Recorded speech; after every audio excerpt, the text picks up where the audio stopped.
धम्मपद 210 क्रमांकाची गाथा आणि पिय व गो यातली दुसऱ्या नंबरची गाथा.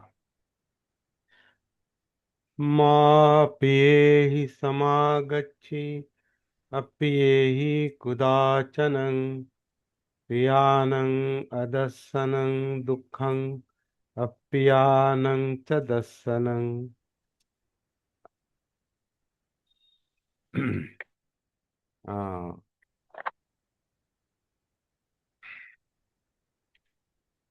अनुवादाशी मी तेवढा समाधानी नाही, पण वाचून दाखवतो. हम्म.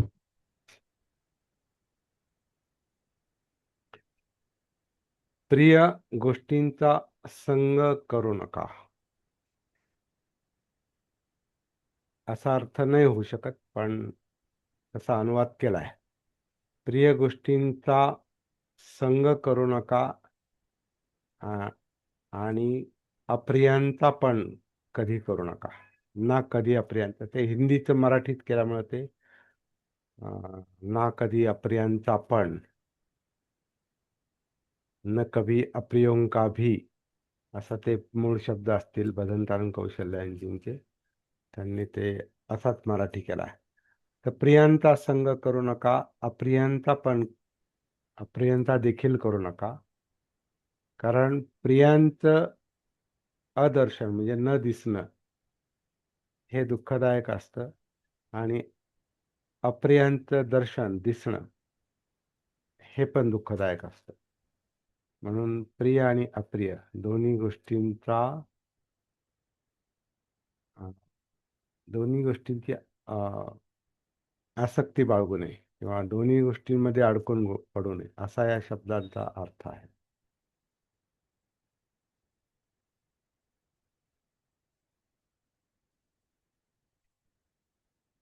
आपण शब्दशः पाहूया याचा कसा अर्थ निघतो तो. न पियेही समागच्छी, तर समागच्छी याचा अर्थ समागम म्हणजे त्याच्यात त्याच्यात मन असणे, अडकणे. समागम समागम म्हणजे सहवास किंवा संगती नाही.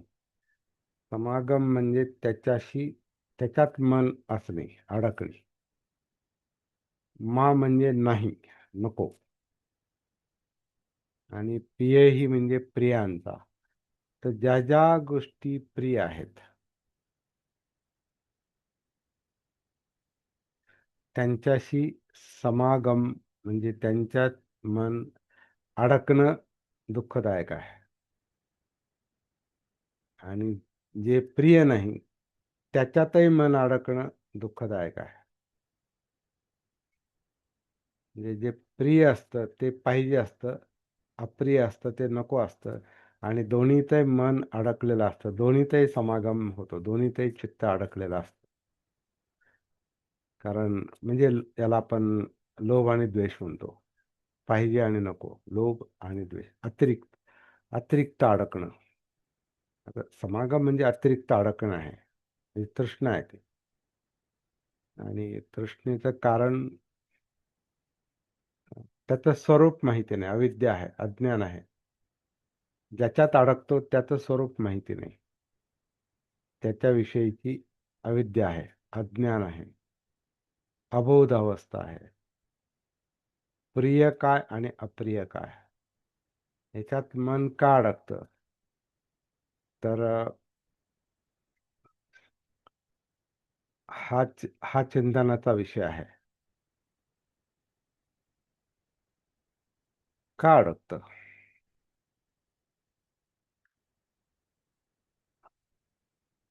त्याचा संग करू नका, करा आणि करू नका असा विषय नाही येतो.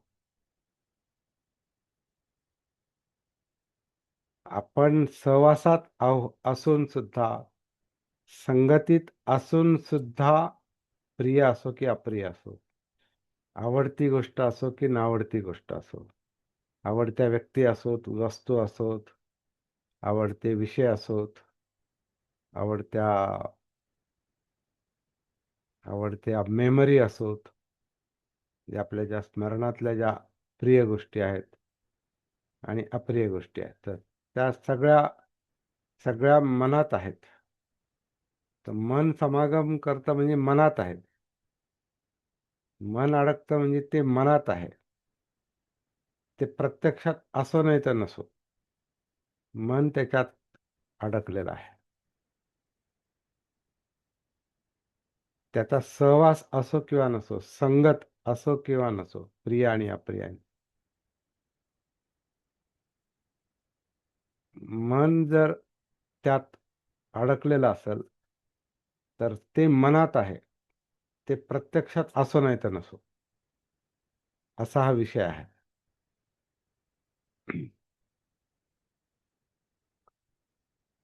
म्हणजे मुख्य विषय जो आहे तो मनोधर्मांचा आहे.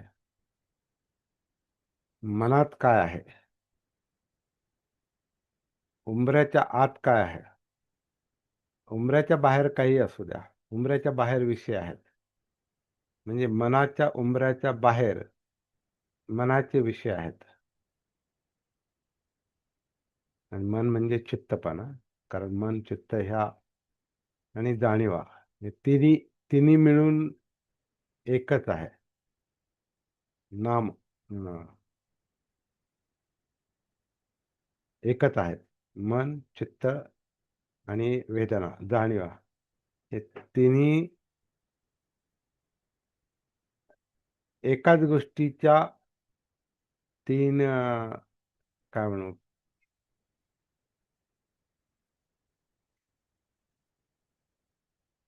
कारण जेवढं गूढ असतं तेवढे शब्द कमी असतात आणि ते अ,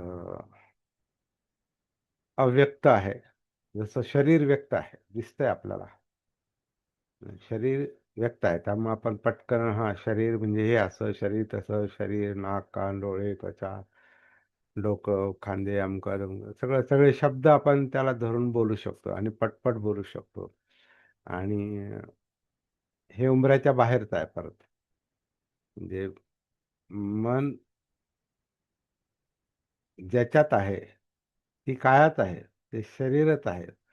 तरीसुद्धा ते उंबऱ्याच्या बाहेर आहे.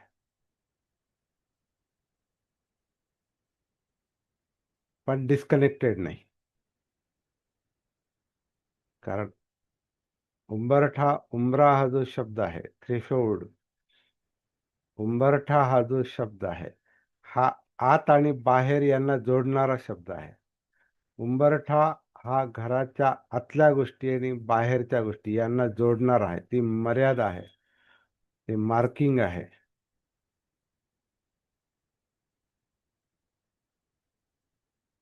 त्यामुळे जेव्हा आपण उंबरठा म्हणतो, तेव्हा आतल्या आणि बाहेरच्या दोन्ही गोष्टी आहेत. मनाचा उंबरठा जर म्हटलं, तर मनाच्या आतल्या गोष्टी म्हणजे चित्तातल्या गोष्टी किंवा जाणीवेतल्या गोष्टी, कॉन्शियसनेस, त्याला त्याला मन म्हटलंय खरं. सगळं मिळून मन आहे. तर मनाचं एक कार्य मनोधम्म आहे, म्हणजे विचार प्रक्रिया आहे. त्याच्यात जे काही घडामोडी चालल्यात ते, आणि त्या त्या घडामोडींना, त्या विचार प्रक्रियेला विकृत करणारं चित्त असतं. ते ते मनाला पेटवतं.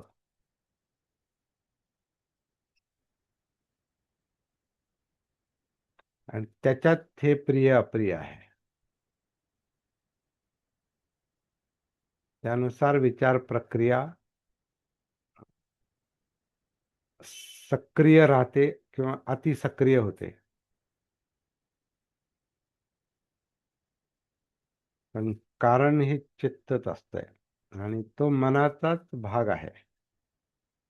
मेंदूचाच एक भाग विचार करतो. मेंदूचाच एक भाग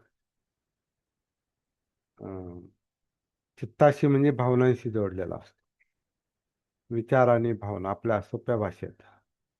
मन आणि चित्त म्हणजे काय? विचार आणि भावना. तर विचार प्रक्रिया ही जी मेंदूतली इलेक्ट्रोकेमिकल प्रक्रिया आहे, त्याच्यामध्ये विद्युत आहे आणि रसायन आहे. तर विद्युत रासायनिक प्रक्रिया विचार प्रक्रिया म्हणजे पण ते रसायनामुळे ती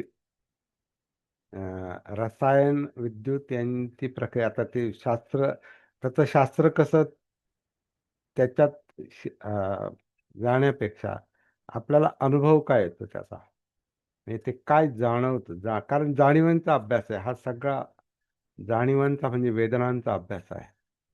वेदना जाणवल्या म्हणजे फिलिंग फिलिंग फील झाल्या वेदनांचं वेदन झालं. विद विद विद म्हणजे जाणणे बोध विद पासूनच विद्या शब्द आहे आणि विद म्हणजे बोध बोध पासून बोधी शब्द आहे.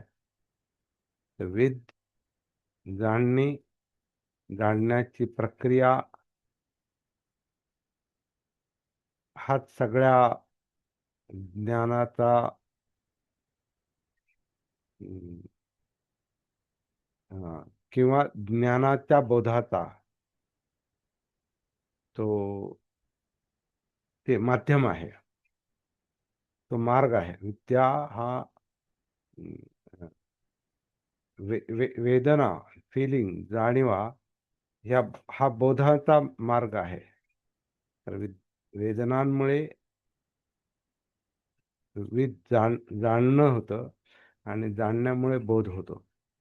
तर वेदना हाच मेन मुद्दा आहे. म्हणून कायेत उतरून वेदनांच्या संपर्कात येता आलं पाहिजे आणि त्याच्यात काय काय आहे ह्याचा बोध झाला पाहिजे.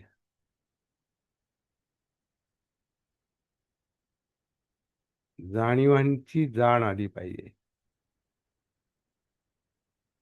जे जाणवतं तेच जाणलं पाहिजे. जाणीवांची जाण म्हणजे बोध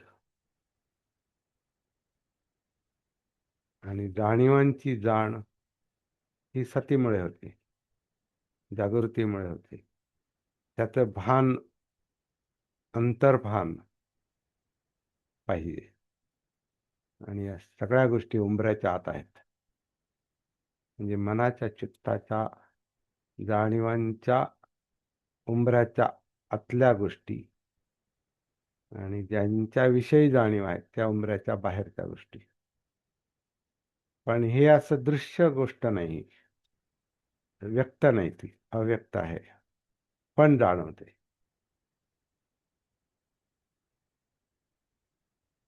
तर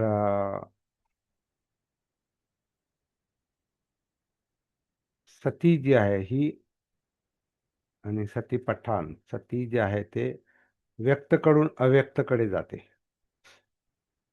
जे जाणवत नाही स्पष्ट त्याच्या जाणीवा येतात. जाणीवान म्हणजे शरीर जाणवतं पण त्याचा बोध नाही. जाणवतं शरीर आहे म्हणजे आता डोळे जाणवतात पण डोळे काय आहे डोळ्यांचा बोध नाही. म्हणजे पाहण्या पाहण्याच्या प्रक्रिया काय आहे दिसण्याची प्रोसेस प्रक्रिया काय आहे ते नाही जाणवत. ऐकू येतं हे जाणवतं पण ऐकणं म्हणजे काय हे नाही जाणवत. याचा बोध नाही. गंध काय चव काय स्पर्श काय जाणवतं पण त्याचा बोध नाही. मन जाणवतं पण बोध नाही. म्हणजे मन जाणवतं पण धम्म जाणवत नाही. तर धम्म म्हणजे बोध आहे सत्य वास्तवाचं भान. तर जेवढी आपण सतीची प्रॅक्टिस करतो आणि पुढे पुढे जातो आणि खोलात जातो आणि पुढे पुढे जातो म्हणजे खोलात प्रस्थान करतो आत आत आणि अंतरंगात शिरतो ज्याला आपण म्हणतो की आपल्या भाषेत हाडामासात शिरणं आहे ते. हाडं मांस काय तुमची मज्जासंस्था रक्ताभिसरण नखशिखांत डोक्यापासून पायापर्यंत जे काही आतला ज्याला आपण जिवंतपणा म्हणतो, जो जाणवतो, त्या जाणीवा, त्याच्यात चित्त पण आहे, त्याच्यात मन पण आहे, त्याच्यातच हे प्रिय अप्रिय अशा गोष्टी आहेत. तर हे सतीमुळे सगळं जाणवतं. आपण धम्माचा अभ्यास करतो म्हणजे खरं म्हणजे मनाचाच अभ्यास करतो. आता मन पुन्हा फक्त एका विशिष्ट अर्थानं नाही, मन म्हणजे विचार पण, मन म्हणजे चित्त पण, हे कनेक्टेड आहे ते. आणि मन म्हणजे जाणीवा पण, म्हणजे वेदना पण. म्हणजे वेदना, चित्त, धम्म, मनोधम्म, मन हे सगळे एकाच याच्यातले तीन त्याचे अंग आहेत आणि ते एकात एक गुंतलेले आहेत. जसं शरीरातले अवयव एकमेकात गुंतलेले आहेत. सगळे सगळे अवयव, सगळं शरीर हे एकमेकात गुंतलेलं आहे. आणि कुठं स्पर्श जरी झाला तरी सगळ्या याच्यात ते त्याची जाणीव होईल. आता हा साधा स्पर्श आहे, पण टाचणी टोचली किंवा डोक्यात काही पडलं तर सगळं अंग आपलं हे होतं, सक्रिय होतं. लगेच आपण घाबरतो, बाजूला होतो, डोळे पाहतात, काय पडलं, म्हणजे लगेच सगळं शरीर सक्रिय होतं. थोड्याशा कुठेही कुठे पण हे त्याला स्पर्श होऊ द्या. किंवा डोळ्याला कानाला काही आवाज आला, हा कशाचा आवाज आला, म्हणजे अख्खी मान तिकडे वळते. डोळे पाहतात, डोळे शोधतात, विचार मन प्रक्रिया सुरू होते. भीतीदायक आवाज असेल, समजा बॉम्बस्फोटाचा आवाज असेल किंवा एखादा मोठा मोठा काहीतरी आवाज, काय झालं,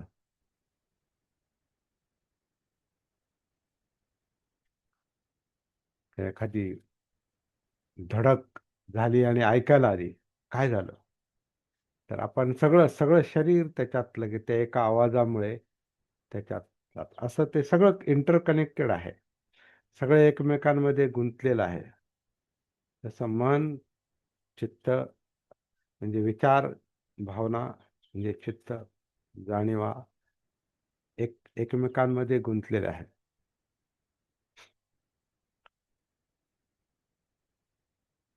आता हे जर लक्षात आलं तर ह्याच्यात प्रिय आणि अप्रिय हे विषय आहेत.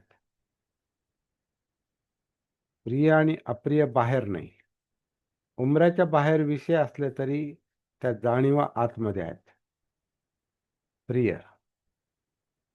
आता प्रिय म्हणजे काय, तर आपल्याला हा शब्द समजतो. प्रिय म्हणजे जे आपल्याला आवडतं, जे आपल्याला भावतं, जे पाहिजे पाहिजे असतं,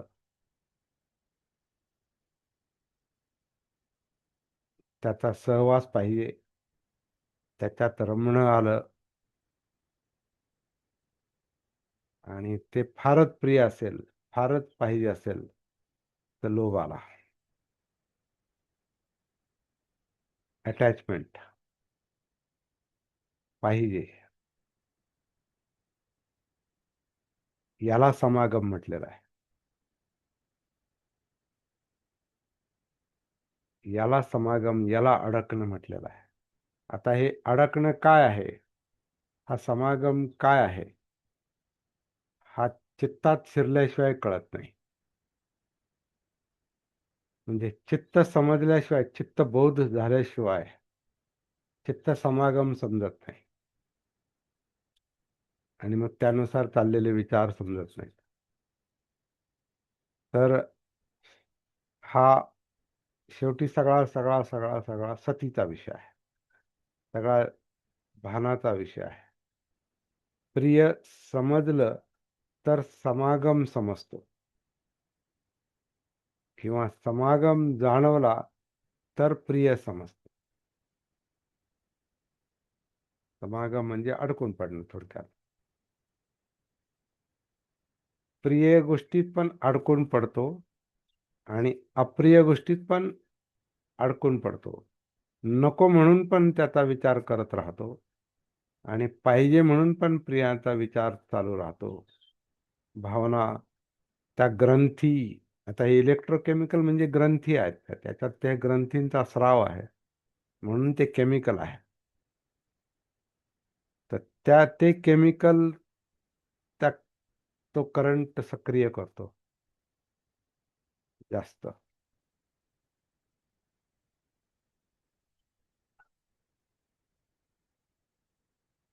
तर समागम, अडकून पडणं, तृष्णा, ही तृष्णा आहे. हे ध्यान पण आहे, कारण ते धरून ठेवतं. ध्यान, धारणा, पकड.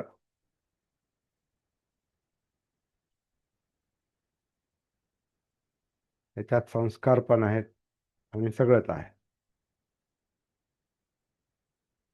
तर ते समागम, ते धरून ठेवणं, ती पकड, ते ध्यान, ती आसक्ती, ती तृष्णा, ती प्रिय असो किंवा अप्रिय असो, दोन्ही दुःखाचं कारण आहे.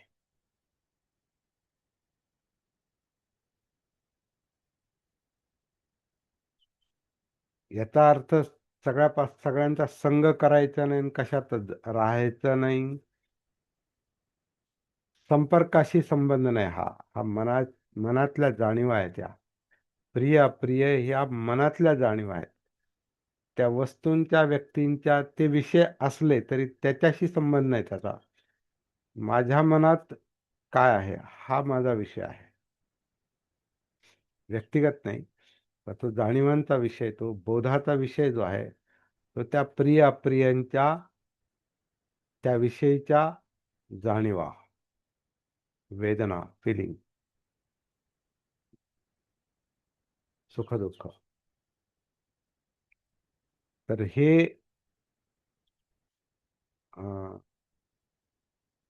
उमऱ्याच्या आतलं काम आहे. आतलं काम आहे, मनातलं काम आहे.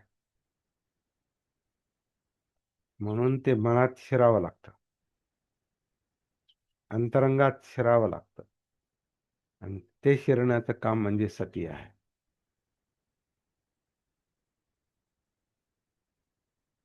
आणि ज्याच्यात शिरायचंय ती गोष्ट या कायेत वसलेली आहे, कायेत दडलेली आहे. दडलेली पण आहे, दडपलेली पण आहे. खोलात दडलेली आहे, खोलात दडपली गेलेली आहे आणि म्हणून ती पटकन जाणवत नाही.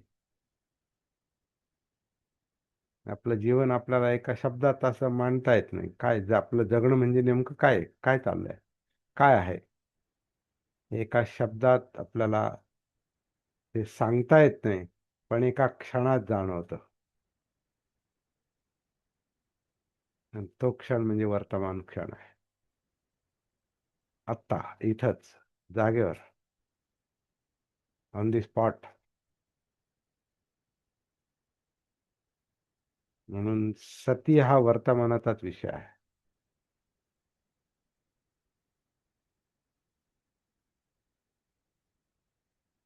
आणि तो एक नाही, ती संपूर्ण मनोकायिक किंवा मानसिक प्रक्रियांची ती जाण आहे, जाणीव आहे, बोध आहे. ते त्याच्यात अनेक गोष्टी आहेत, परंतु ती एक क्रिया जी आहे वर्तमानातली, तो सतीचा विषय आहे. आणि तो प्रवाह आहे. जसं करंट हा प्रवाह आहे, रसायन हा पण प्रवाह आहे, विद्युत हा पण प्रवाह आहे. म्हणजे विचार प्रक्रियामध्ये हे जे काही विद्युत रासायनिक जे आहे मेंदूमध्ये, हे प्रवाहित आहे आणि ते आत्ता चालू आहे. विषय वेगवेगळे येतात, परंतु त्याचं जे स्वरूप आहे, ते स्वरूप प्रत्येक क्षणात एकसारखंच आहे. एक तर सुख असेल, नाही तर दुःख असेल.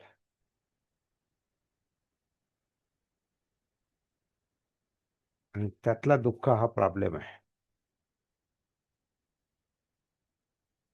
त्याच्यातून सुटका झाली पाहिजे. बाकी सुखाचा काय प्रॉब्लेम नाही. आणि दुःखमुक्ती मिळाली आणि परमसुख मिळालं तर काय प्रॉब्लेम नाही. संपला विषय, संपला जीवनाचा अंतिम उद्देश साध्य झाला. कारण निब्बाण मिळालं, या सगळ्या गोष्टींचा बोध झाला, बोधी झाली, बुद्धत्व आलं का विषय संपला. कारण हेतू साध्य झाला.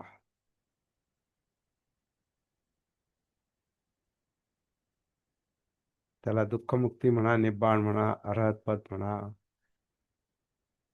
बुद्धत्व काही म्हणा. कधी कधी आपल्याला शब्दात जास्त, शब्दाला धरून प्रवास नाही होत, अनुभवांना धरून प्रवास होतो. आत्ता काय जाणवतं वर्तमानात? यातना असतील, हा, आता त्याच्याकडे आपण पाहिलं पाहिजे. त्या कशात अडकल्यात, त्या कशात अडकल्यामुळे यातना आहेत, कशाशी समागम चाललाय, कशात अडकलेली आहे चित्त, मन कशात अडकलेलं आहे, त्याचा बोध, त्या तृष्णेचा बोध, तो बोध झाला की ते जाग्यावरच ती तृष्णा गायब होते. कारण बोध होतो. हे त्याचं लक्षण आहे. जागृतीचं हे लक्षण आहे. कारण जागृती म्हणजे विद्या, बोध. बोध झाला की दुःखमुक्ती होते. जसं अविद्या, बोध नसल्यामुळे दुःख निर्माण होतं, बोध झाला की दुःखमुक्ती मिळते.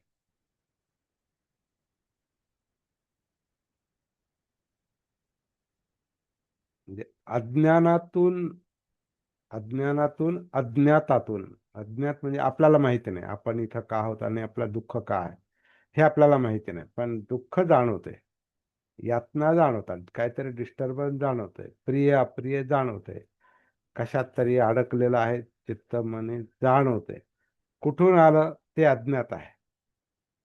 पण सतीला आत्ता त्याचं ते जाणवलं, ते अज्ञात जे आहे ते जर ज्ञात झालं, ते वर्तमानातच जाणवणार, ते इथेच.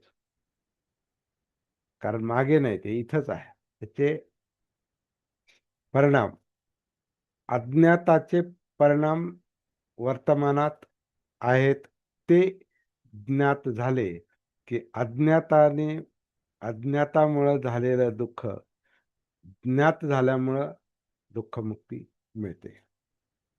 अज्ञाताचा परिणाम वर्तमानात ज्ञात झाला की दुःखमुक्ती, हे त्याचं काय म्हणतात लक्षण दिसतं. ही दुःखमुक्तीची प्रक्रिया दिसते, जाणवते. हे आता तुमच्याशी बोलता बोलता बोलता मला ते लक्षात येते बरं का. म्हणजे असं असं नाही आधी काहीतरी कळालं. हे, हा आपला प्रवास जो आहे ना, हा, याचं स्वरूप असं पण आहे धम्मचिंतनाचं, हे आपण सगळेजण मिळून करतोय. अं, आधी बोलणारा जरी मी असलो तरी सगळ्यांचा प्रवास चालू आहे. आणि ह्या प्रवासात काही गोष्टी पहिल्यांदाच दिसतात मला सुद्धा. तुम्हाला पण काही गोष्टी पहिल्यांदाच दिसत असतील. कारण हा प्रवास आहे. प्रवासामध्ये जीवन प्रवाहातला प्रवास आहे. स्रोतात उतरून आपण त्याच्यात जे जे काही आहे त्याच्यात ते आपण कार्य करतो.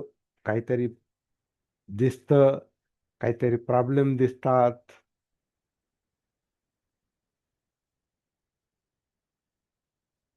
मी दिसतो, सत्काय दृष्टी, डाऊट्स दिसतात, विचिकिच्छा, कर्मकांडात अडकलेलं माझं सगळं अस्तित्व दिसतं. चित्त, मन, शरीर कर्मकांडात अडकलेलं आहे, शीलव्रत परामर्श मध्ये अडकलेलं आहे. तेच तेच तेच तेच तेच तेच करतंय परत परत. संस्कार कार्य परत परत तेच तेच तेच तेच करायला लावतात. मग ते प्रियांविषयी असो नाही तर अप्रियांविषयी असो, आवडीचे असो नाही तर नावडीचे असो, लोभाचे असो नाही तर द्वेषाच्या, तेच तेच करायला लावतात परत. तर हे उतरल्यावर ते कळतं. कामछंद कळतो, द्वेष कळतो. आपण ज्या अ, ज्याला आकार आहे, रूप, अशा आकारधारी गोष्टींमध्ये अडकून पडतो. रूप ध्यान, रूप ध्यान म्हणजे रूपाविषयीची तृष्णा. आकारधारी. कारण समजा वस्तू या आकारधारी आहे. वस्तू असोत, लोक असोत, म्हणजे वस्तू असोत किंवा जिवंत अस्तित्व असो,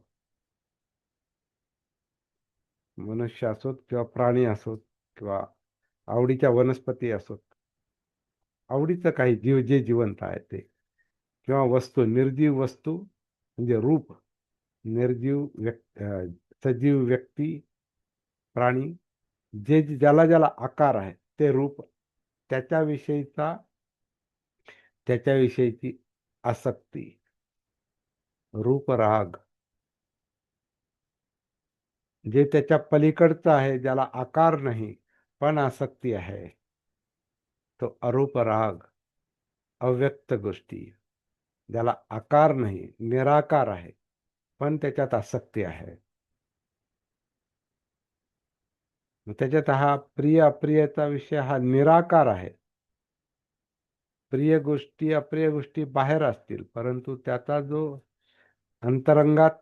अंतरंगातलं त्याचं जे अस्तित्व आहे ते निराकार आहे, आणि त्याच्यात अडकून पडतो, तो अरूप राग पण आहे. म्हणजे त्याला, म्हणजे प्रिय प्रिय समजा काही, आपल्या प्रिय व्यक्ती समजा गेल्यात, वारल्यात, किंवा आपल्या प्रिय वस्तू आपल्या हरवल्यात, ज्याच्यात आपण अडकून होतो, ते गेलंय, दिसेना असं झालंय, पण मनातलं कुठं गेलंय. मनातलं जर तसंच असेल तर तो अरूप राग आहे. ते अरूप आहे, त्याचं अस्तित्व नाही, त्याचा आकार नाही, पण त्याचा आकार मानसिक आकार आहे, जणू का म्हणजे मनातला आहे. मग ते मनातल्या प्रतिमा, म्हणजे मनात दृश्य, जसं आपण स्वप्नात पाहतो, त्याचं अस्तित्व नाही पण ते दिसतंय, तसं अरूप आहे ते, म्हणजे त्याला आकार नाही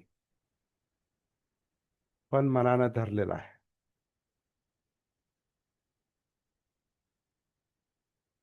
त्याच्यात प्रिय असेल अप्रिय असेल, तर तो अरूप राग. हे हे समजायला लागतं सतीमुळे, याच्यात उतरल्यावर.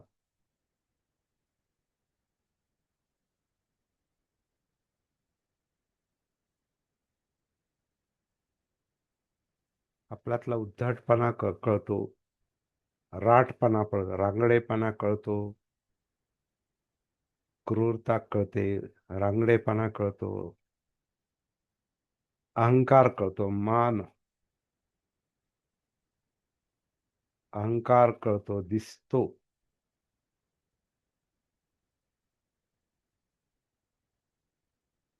आणि सगळ्यात शेवटी जे दिसतं ते आपल्यातली अविद्या, अज्ञान. काही सगळं कळतंय बा, पण कशामुळे ते नाही लक्षात येत. ते जर लक्षात आलं, अविद्या, अविद्येने सुरुवात होते, पण त्याचा शेवटी शेवटीच होतो. आणि तो थोडा थोडा होतो, एकदम नाही होत. क्रमाक्रमाने. सागर आहे हा. हे सगळे धम्म आहेत. हे आपण जे बोलतो हे सगळे मनोधम्म आहे. कायेत पण आहेत ते मनोधम्म. कायेविषयीच कायेचं विश्लेषण करणारं ते पुन्हा मनच आहे, त्या जाणीवाच आहेत.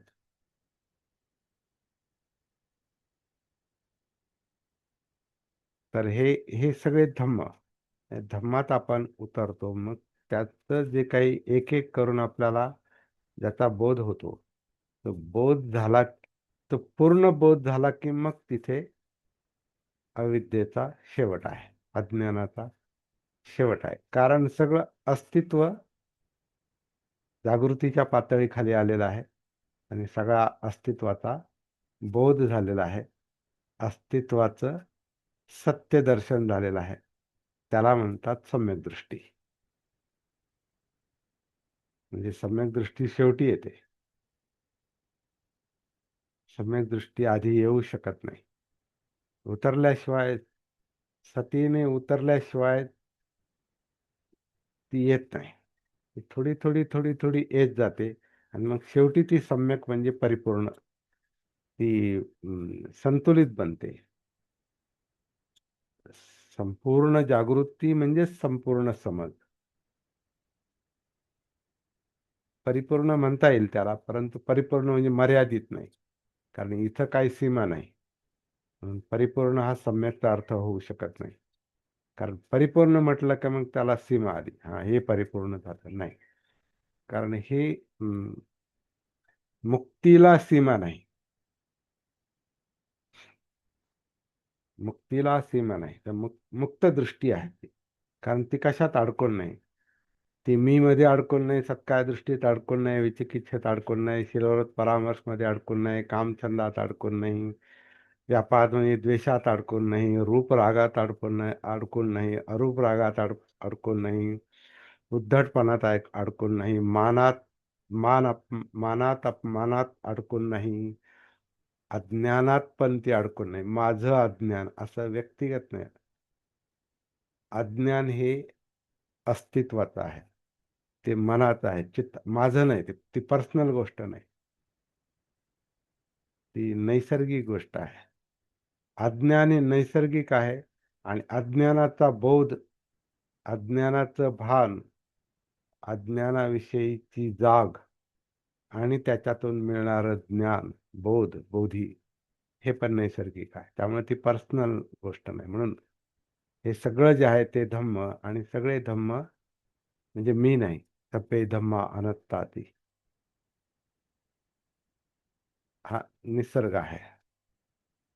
हे असं आहे, हे असंच आहे. त्याला कशात बांधता येत नाही, कारण ती मुक्त गोष्ट आहे. विमुक्तीला कोणत्या विषयात बांधता येत नाही. मुक्तीला कोणत्या विषयात बांधता येत नाही. दुःखाची कारण आहेत, पण दुःखमुक्तीला काही विषय नाही. दुःख हा दुःखमुक्तीचा विषय आहे. आणि दुःखाचं कारण तृष्णा आहे, आणि तृष्णेमध्ये हे सगळे आपण चर्चा केली ते सगळं येतं.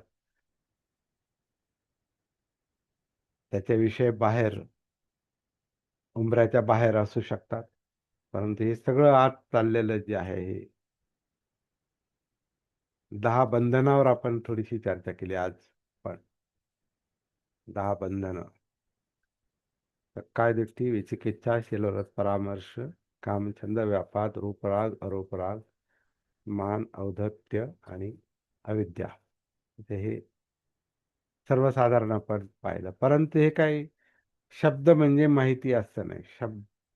शब्द माध्यम आहे, परंतु ते थेट अनुभवणं, उतरून कनेक्ट होऊन स्वतःमध्ये उतरून डायरेक्ट पाहणं. डायरेक्ट प्रकाश आहे आणि डायरेक्ट दिसतंय. आणि प्रकाश नाही आणि मी काहीतरी बोलतोय, तर मग ते दिसत नाही, पण ते बोलतो मी, कारण संस्कार, मेमरी, त्याच्यावर मी बोलू शकतो. इथे हे आहे, तिथं ते आहे, पण पाहत नाही ना, दिसत नाही. तशा सगळ्या गोष्टी ज्या आहेत ना, ह्या आपण थेट उतरून पाहतो. आणि हे उतरणं वर्तमानात असतं, आणि ते पाहण्याचं काम सती करते, भान करते, जागृती. आणि हे काम कायेच्या आत चालू शकतं. म्हणून कायेत उतरावं लागतं. डायरेक्ट उतरा किंवा श्वासाला धरून उतरा. श्वासाच्या आधारे उतरा किंवा डायरेक्ट उतरा. कायेमध्ये या. जाणीवा पहा. जाणीवा तिथंच आहेत. कायेत उतरण्याचं काम पण जाणीवांमुळेच होतं. श्वास पाहणं पण जाणीवांमुळेच होतं. कायेत उतरल्यावर आपल्याला जाणीवांचा एक असा एक ठोस असा एक काहीतरी असा एकत्रित काही गोष्टी आपल्याला जाणवतात. सगळं एकदम नाही जाणवत. Top to bottom. आणि मग ते जाणवल्या मग त्याचं धम्मविचय म्हणजे अनालिसिस त्याचं एक एक एक एक करून आपण काय म्हणतो फोड करणं म्हणतो ना, जसं आपण शब्दांची फोड करतो तसं धम्मांचा आपण विचय करतो, म्हणजे धम्माची आपण फोड करतो. आपण वेगवेगळं दिसतं ते.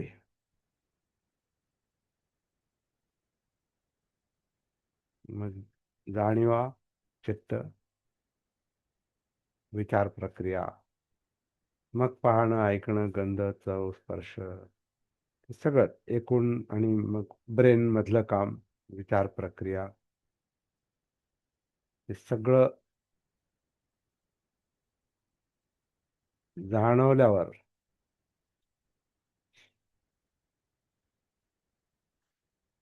मनातल्या प्रियाशी जर समागम असेल, त्याच्यात जर चित्त अडकून असेल, मन अडकून असेल, तर ते दुःख आहे असं म्हटलेलं आहे या गाथेत.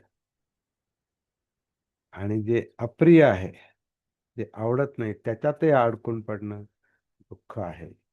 म्हणून मा पियेही समागच्छी अप्रियेही कुदाचन, म्हणजे प्रियांशी पण समागम नको. आणि समागम का नको, तर ते काही टिकून राहत नाही, अनित्यता आहे. आणि आतून अनात्मता आहे. जे टिकून राहत नाही त्याला आपण मी माझं आत्मभाव, ही अविद्येमुळे घडतं, ते अज्ञानामुळं. अज्ञान माहित नाही, ते आतल्या आतच आहे ते. आणि त्याचा बोध नाही. उंबऱ्याच्या आतला बोध नाही, म्हणून उंबऱ्याच्या बाहेरच्या गोष्टी त्रासदायक ठरतात. उंबऱ्याच्या बाहेर आपण जास्त काम नाही करू शकत. जगाला जगाला आपण नियंत्रित नाही करू शकत, म्हणजे उंबऱ्याच्या बाहेरच्या गोष्टी. उंबऱ्याच्या आतल्या गोष्टींवर आपण फोकस करून, म्हणजे त्याचं भान ठेवून, त्याच्याविषयीची जागृती, सती, वेदनानुसती, चित्तानुसती, मनोधम्मानुसती, त्याच्यात प्रिय गोष्टी ज्या आहेत, ज्या लोभामुळे, आसक्तीमुळे त्याच्यात मन ध्यान करतंय सारखं, त्याचं अडकलेलं असेल, धारणा, पकड असेल, तर ती सुटली पाहिजे.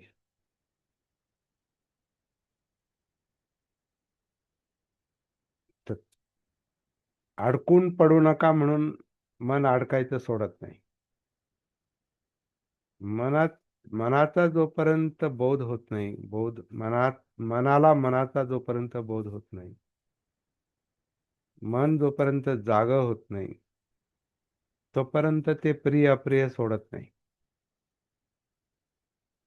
चित्त जोपर्यंत शुद्ध होत नाही, कारण चित्त शुद्ध तेव्हाच होतं जेव्हा चित्ताला चित्तानुसती येते. चित्तामध्ये चित्तानुसती येते, चित्ताचं भान येतं.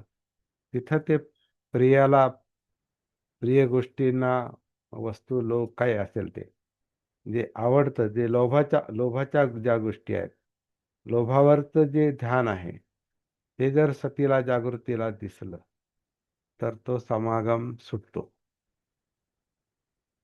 म्हणजे आसक्तीचं बंधन जे आहे ना, ते मोकळं होतं.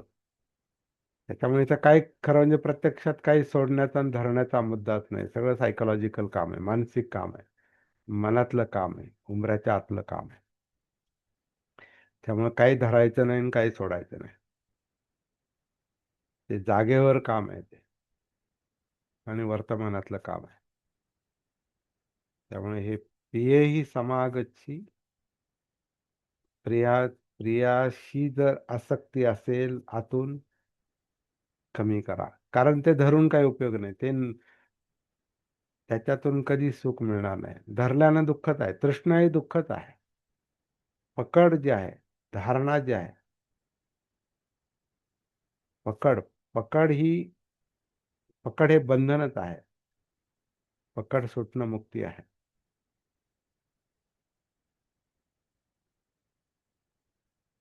आणि बाकी जे काही बाहेरचं प्रिय अप्रिय आहे ते आहे, त्याला काय.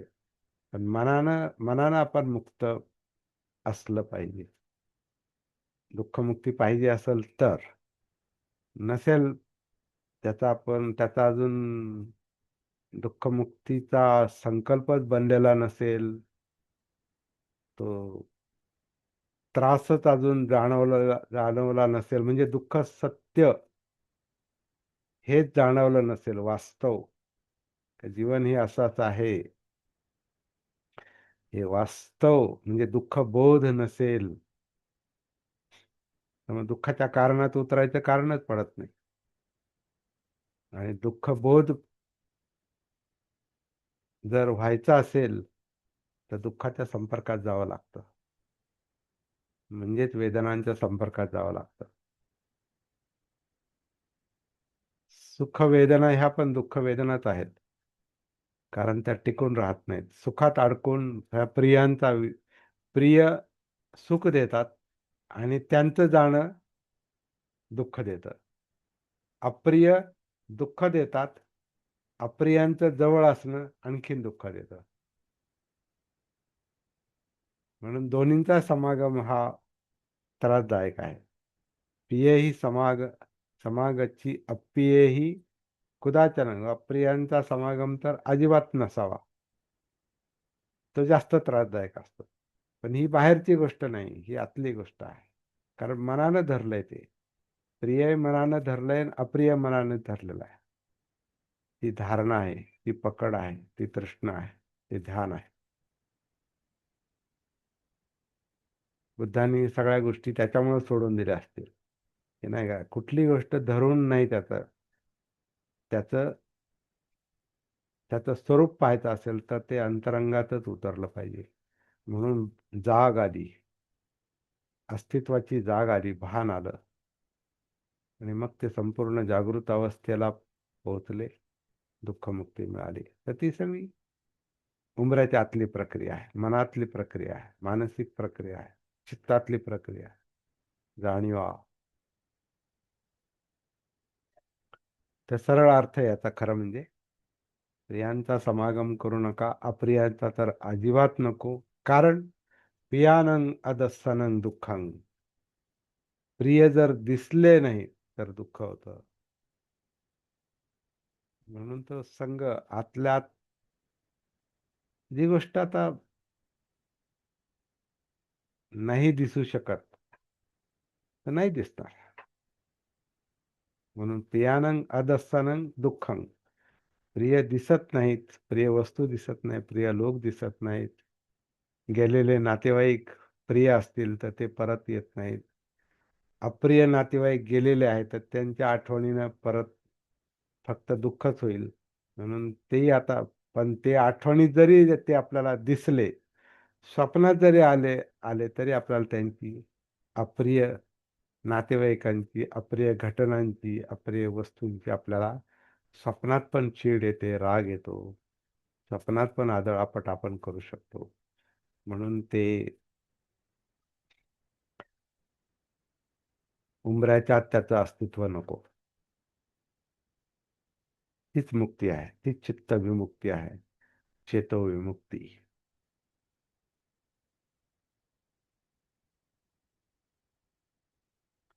प्रियांचं न दिसणं दुःखदायक, अप्रियांचं दिसणं दुःखदायक.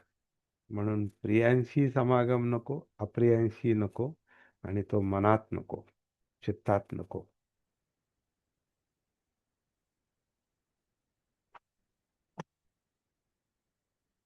इंटरेस्टिंग गाथा आहे. अ, गंभीर विषय असं मग तुम्ही लेक्चर देताना मला जाणवलं.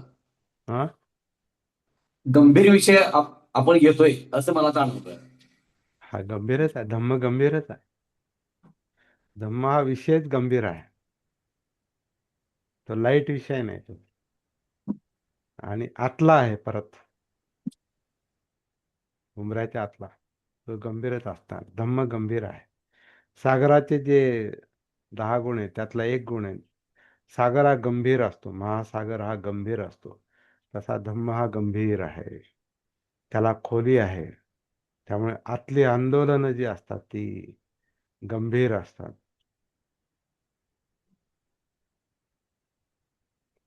आतला आवाज आतला आवाज हा गंभीर असतो.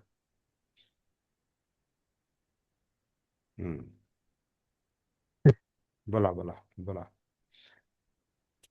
धानके सर बोला. आजचं विश्लेषण छान झालेलं आहे सर. हो. प्रिय आणि अप्रिय अ, या संदर्भात हा आणि खूप अंतर्गत आपण जर विचार केला तर खरं म्हणजे ते खरं अवघडच आहे ते सगळं. पचवणं अवघड आहे आपल्याला. नाही, ते स्वीकारावं आत लागतं. उतरणं अवघड असल्यामुळे ते पचवणं अवघड आहे. हम्म. आत उतरणं, आणि उंबऱ्याच्या आत येणं अवघड आहे. आपण हम्म. उंबऱ्याच्या बाहेर फार बोलतो, फार बोलू शकतो, फार विचार करू शकतो, फार पळू शकतो. उंबऱ्याच्या बाहेर आपल्यामध्ये येणं एक तर मुळातच अवघड आहे. उंबरा सापडणंच अवघड सुरुवात आहे. हो. हम्म. उंबरठा न सापडणंच सुंदर. अवघड आहे. हम्म. त्यामुळे मनात उतरणं, मनोधम्म पाहणं, उंबऱ्याच्या आत येणं ही कठीण गोष्ट आहे. आणि म्हणून ते प्रश्न सुटत नाहीत. कळतं भरपूर, पण होत नाही, वळत नाही ते. प्रॅक्टिकल प्रॅक्टिकल बाब आहे ती. प्रॅक्टिकल गोष्ट आहे. प्रॅक्टिस ही नेहमी अवघड असते. हम्म. थेरी सोपी असते, ज्ञान सोपं हम्म. असतं, प्रज्ञा अवघड असते. प्रज्ञा म्हणजे उंबऱ्याच्या आतली गोष्ट, ज्याचं कारण उंबऱ्याच्या बाहेर असू शकतं, पण त्याचे परिणाम उंबऱ्याच्या आत असतात. आणि उंबऱ्याच्या आतला पण परिणाम हा उंबऱ्याच्या आणखीन आत असू शकतो. हम्म. म्हणजे अविद्येत असू शकतो, जो माहीत नाही, जो कळत नाही, तो आणखीन आत त्याचं कारण असू शकतो.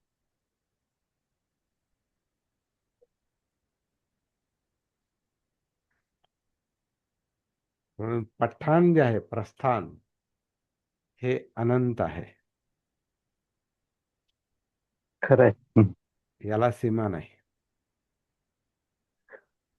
एक वेळ सती समजू शकते, पण सती पठाण लवकर लक्षात येत नाही.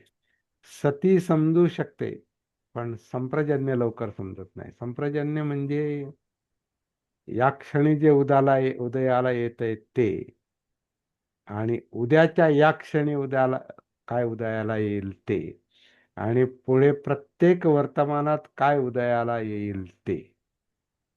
तर ते प्रस्थान जे आहे, वर्तमानात येणारं, व्यक्त होणारं प्रस्थान अनंत आहे असं दिसतंय. सतीपठ्ठान अनंत आहे. चला, आजच्या आपल्या याचं हे टायटल राहील, हो सतीपठ्ठान अनंत चालेल. आहे. अवघड हम्म. आहे ते. हा शब्द हम्म. काहींच्या लक्षात येणार नाही. सती सती संप्रदान्य. सती संप्रजन्य, सतीपठ्ठान. आपल्या व्हिडिओला तेच असतं ना सर, सती संप्रदान्य. कुठे? आपल्या व्हिडिओला असतं ना सती संप्रदान्य. हा हा हा, व्हिडिओमध्ये ते हा त्याचं सुरुवातीला असतं. बौद्ध बौद्ध बौद्ध वाक्यासारखं आहे ते. हा. हा हा हा. ते मला खूप आवडतं नेहमीच. हो, हो, हो. खरं ना, ते तुम्ही म्हटलं ना की ते काही संपणार नाही. संपा- सती संप्रदान्य आहे ना, आज नाही, उद्या अजून संपणार पुढे संपणार नाही अनंत. असं नाही, हम्म. संपेल ते. हो ते ते बरोबर. हम्म. शेवटी संपेल ते. बुद्धत्वामध्ये हम्म. हम्म. अज्ञान पूर्ण दूर झालं, बुद्धत्व आलं, की मग पुढे त्याचं काही गरजच नाही ना. ते सगळं झालं काम त्याचं. पहिले तरी गेल्यावर काय काय करायचं त्याचं. पहिलं तरी गेल्यावर दुःखमुक्ती मिळाल्यानंतर एकच काम राहतं. जे सापडलंय ते लोकांशी बोला, सांगा. त्याचंच नाव धम्मप्रचार आहे.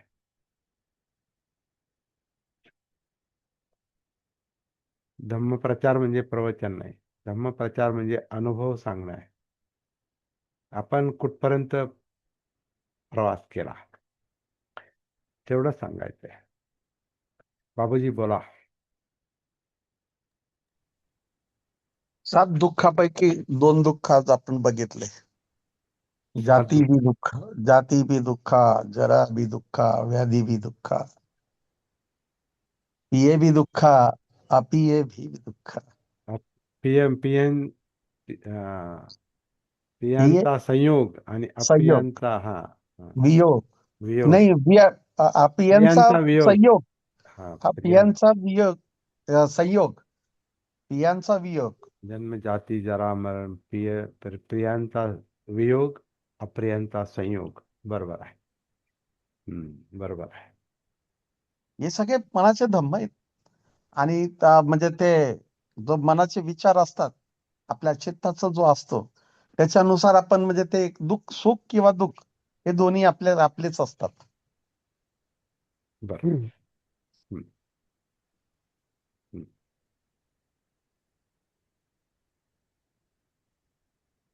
बरोबर आहे. खूप छान सर, एकदम मस्त. प्रिय प्रिय आणि अप्रिय 2 गोष्टीचाच आपण मस्त झालं.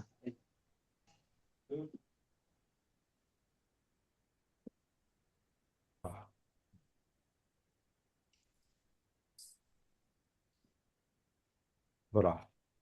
बोला सर तुम्ही. नाही, नाही, तुम्ही बोला, मी नंतर बोलतो. हो सर, कोणी बोला. मला सांगायचं असं होतं की मी आपण म्हणतो की जी प्रिय गोष्ट आहे ते तिची तृष्णा कमी करायला पाहिजे, परंतु यापूर्वी ही गोष्ट म्हणजे जगताना लक्षात आली नाही. ज्यावेळेस मी माझ्या पूर्वीच्या ठिकाणी कामाला होतो 11 वर्ष, तर अक्षरशः ती नोकरी सुटल्यानंतर, ते लोक सुटल्यानंतर, ते ऑफिस सगळी त्याबद्दल अटॅचमेंट होतं. आणि ती नोकरी सुटल्यानंतर मला परत तिथं जावंसं वाटायचं. एकदा, दोनदा, तीनदा खूप वेळेस मी गेलो तिथं, की मला हे लोक म्हणजे प्रिय लोक आहे, त्यांच्यापासून दूर राहायचं नाही म्हणून. पण नंतर मग थोडीशी जाणीव झाली आणि मग इकडं दुसरी नोकरी लागल्यानंतर मी तिकडे जाणं कमी केलं आणि ती अटॅचमेंट कमी केली. म्हणजे अटॅचमेंट, जी प्रिय गोष्टी जे आहे त्याची अटॅचमेंट सोडणं फार अवघड असतं. आपण जेव्हा प्रवचन देतो, ऐकतो त्यावेळेस इझी वाटतं, परंतु कृतीमध्ये आणणं फार अवघड वाटतं तिचं. हा, आता तेच आपण जाणून घ्यायचा प्रयत्न करतोय खरं. तोच विषय आहे आपला मुख्य. मग त्याला आपण आता जो जरा सोपा शब्द आपण जो वापरतो, उंबऱ्याच्या आत आणि उंबऱ्याच्या बाहेर. आता तुम्ही जे विषय काढला तर तो उंबऱ्याच्या बाहेर तुम्ही परत जायचा प्रयत्न करत होता, परंतु उंबऱ्याच्या आतला जो परिणाम आहे त्याच्याशी आपला संपर्क नसतो. आणि आता ती गोष्ट इझी वाटते, हा म्हणजे सोपी झाली. हा कारण की आता ती समज आली, ते समजायला लागलं. हा हा हा परंतु त्यावेळेस ते खरोखर कळत. असं हा. वाटायचं की हे आपल्यापासून दूर होऊ नये असं. आता थोडीशी त्यामुळे हे आपण सातत्य ठेवल्यामुळे त्यात फरक पडला अजून आणि खूप अजून बरीचशी खूप सुधारणा झाली. शोधायचंय, अजून खोलात जायचंय. खूप बऱ्याच गोष्टी हो आहेत हो आतमध्ये. हे आताशी आराखडा लक्षात येत चाललेला आहे. हो. थोडी ती कॅपॅसिटी वाढली, ती हो, वाढणं डिटॅचमेंट होण्याची वाढणं कॅपॅसिटी वाढली. जाग येत चालली. हो, कॅपॅसिटी म्हणण्यापेक्षा जाग येत चाललेली आहे. जागेत चालली. ती हो, सती आहे. हो. झाकून ठेवलेलं उघड झालं. हा, जे दडपलेलं होतं, झाकलेलं होतं ते उघड व्हायला लागलं. किती जिवंत शब्द आहेत बुद्धांचे. बुद्धत्व प्राप्ती झाल्यानंतर जे जे झाकलेलं होतं ते उघड झालं. जे करायचं ते केलं. आता ओझं उतरवलं. अजून म्हणतात आता आता आता बुद्धांना पुनर्जन्म नाही, तथागतांना पुनर्जन्म नाही, संपलं. कारण तृष्णा हेच जन्माचं कारण आहे. पण चला आता आपल्याला एवढ्या खोलात उतरून सध्या आपल्याला काही त्याचा हे नाही, त्याचा बोध होणार नाही. आपल्याला आपल्या अंतरंगात उतरणं, उमऱ्याच्या आत पाऊल टाकणं हेच पहिलं महत्वाचं काम आहे. आणि ते काम सतीनं होणार याची खात्री आहे.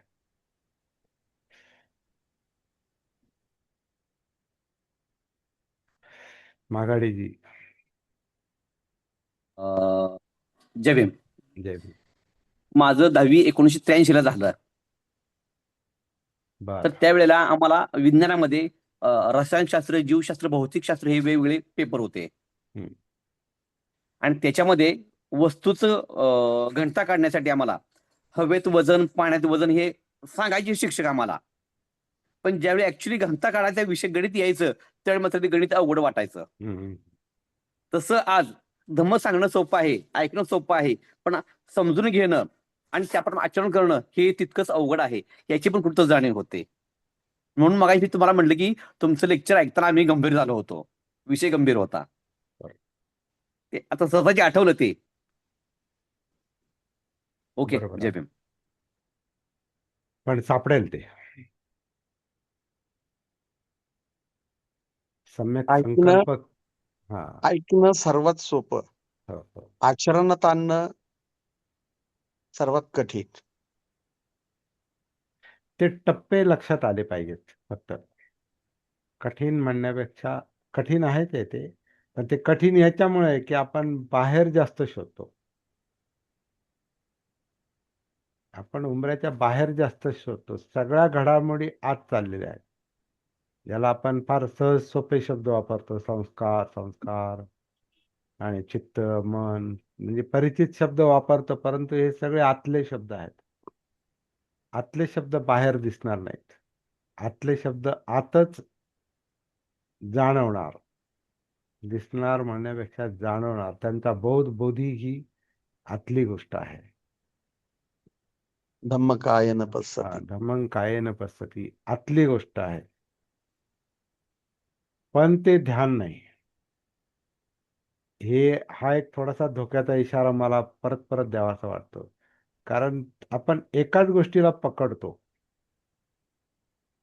ध्यानात एका वेळेला एकच विषय असतो. तो झाला का दुसरा, तो झाला नंतर तिसरा, हे मग ते, मग ते, मग ते, इथं पहा, तिथं पहा, म्हणजे एक एक. पण हा प्रवाह आहे. प्रवाह एक नाही. प्रवाह ही कंटिन्युटी आहे. आणि त्याचं भानच ठेवू शकतो आपण, त्याची सतीश ठेवू शकतो. ध्यान एका ठिकाणी असू शकतं, सती प्रवाहित असते. ध्यान हे मनाचं वेगळं अंग आहे. ते स्थितिशील वाटतं मला. म्हणजे आता मला जसं जाणवतं तसं बोलतोय मी. ध्यान ही स्थितिशील गोष्ट आहे. एका वेळेला एक, इथं पहा, हा विषय घ्या, इथं पहा, इथं मन ठेवा. परंतु मन हा प्रवाह आहे, चित्त हा प्रवाह आहे, गती आहे. त्याला तुम्ही एका ठिकाणी थांबण्यासारखं तुम्ही प्रवाहात थांबू शकत नाही. प्रवाहाच्या बरोबर चालू शकता, कारण तो आपल्यात आहे. तो काय बाहेर नाही आहे, तो आतलाच आहे तो. आणि तो प्रवाह स्वतः जागृत झाल्यावर, म्हणजे चित्त प्रवाह किंवा मन प्रवाह, तो प्रवाह जेव्हा स्वतःच जेव्हा जागृत होतो तेव्हा तो स्वतःचा शोध घेतो. हे नैसर्गिक एक काय म्हणणार, एक नैसर्गिक गोष्ट माणसाला प्राप्त झाली. ह्याचं मी पाहिल म्हणून ते सापडेल असं नाही. ते मीशी त्याचा संबंध नाही. ते फक्त वास्तव सत्य. ते सत्य फक्त जसं आहे तसं दिसलं ना, तर तो पुढं त्याचा परिणाम होणार तो. काही गोष्टी सांगणं अवघड असतं, तर फक्त आपण शोधायचे आणि अनुभव घ्यायचा आहे.